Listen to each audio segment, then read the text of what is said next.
Typical normal ranges of end-tidal CO2 are between 35 and 45.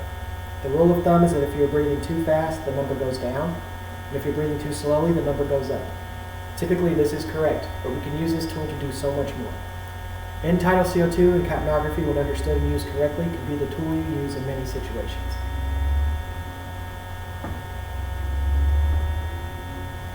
End-tidal CO2 is an invaluable diagnostic tool that gauges whether or not your breathing treatment is having a positive effect, to whether or not that stubborn CHF patient is in worse shape than they realize, or if the new coworker is or isn't delivering compressions that are adequate for the patient in cardiac arrest. End-tidal CO2 and capnography need to be better understood to be used correctly and effectively in EMS. The body develops end-tidal CO2 through metabolic means and through respiratory means, meaning that an abnormal end-tidal CO2 reading should be interpreted as either a respiratory issue or a perfusion or cardiac output issue. End-tidal CO2 is the partial pressure or maximal concentration of carbon dioxide at the end of an exhaled breath, which is expressed as a percentage of CO2 or millimeters of mercury as defined by Lavelle and Perry in 1995. End-tidal CO2 is available on most ALS ambulances and is not an invasive procedure to utilize with the patient. Two types of end-tidal CO2 monitoring are available to most EMS services.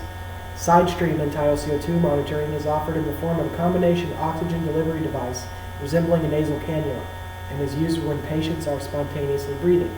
And mainstream end-tidal CO2 monitoring is in the form of a cap device that fits over the distal end of an intubation device, be it an endotracheal tube or supraglottic airway device like a King airway. Either option offers real-time evidence on perfusion, internal respiration, and can be used with critical thinking to monitor changes during treatment.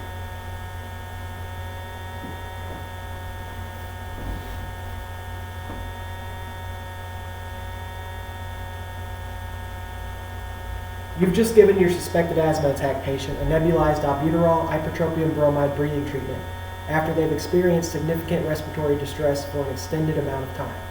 Thanks to your tech, the patient was placed on side-stream end-tidal CO2 while you were setting up your nebulizer. The bronchospasm evidenced clearly by the waveform on the capnography device and the numeric reading are obvious. You would expect to see a reverse shark fin waveform at the least, or in serious cases a stair-step waveform that also shows evidence of pulmonary edema. The numerical value shown on the end-tidal CO2 monitor is reading 52 before the treatment begins, but shortly after you assist your patient's ventilations and force the medication into their lungs with a bag valve mask, you see the numerical values start to lower to a more normal 45, and the waveform slowly takes shape back to the normal rectangular plateau that shows normal respiration.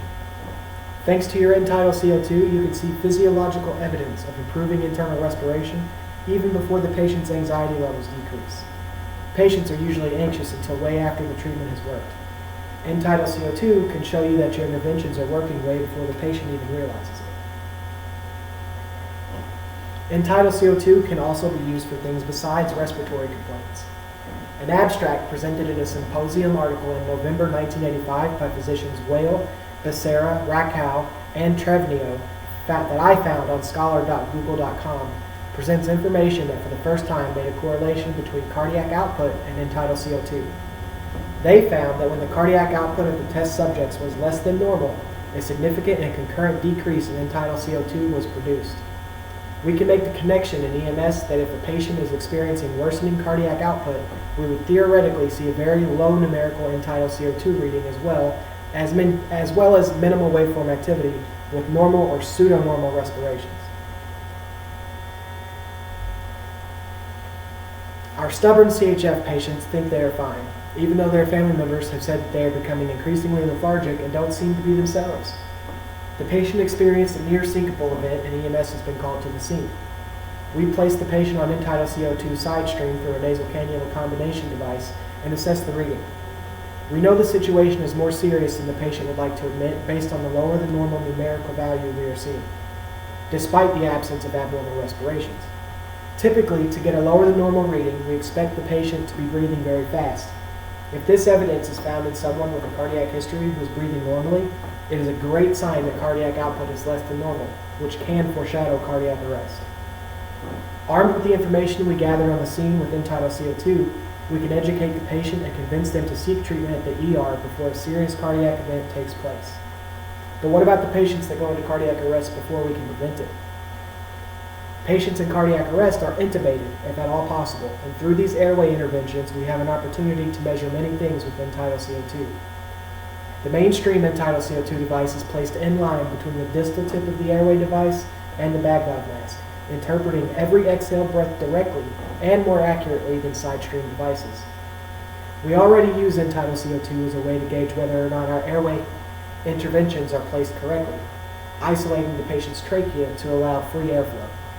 You may have heard that most patients have an acute increase in their end-tidal CO2 as return of spontaneous circulation occurs.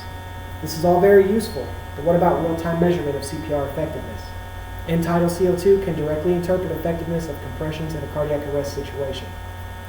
If EtCO2 is less than 10 in a cardiac arrest situation, and assuming we have a patent airway and are delivering adequate respirations, then the problem is with compressions.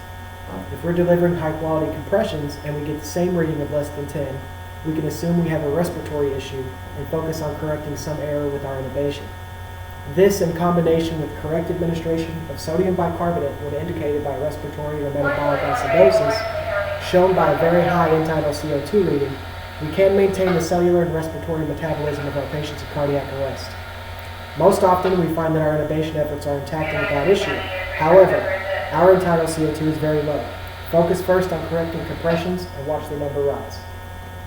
End-tidal CO2 and capnography can be used to diagnose effectiveness of respiratory treatments, gauge cardiac output and CHF in the absence of respiratory distress, and monitor real-time effectiveness of compressions during CPR.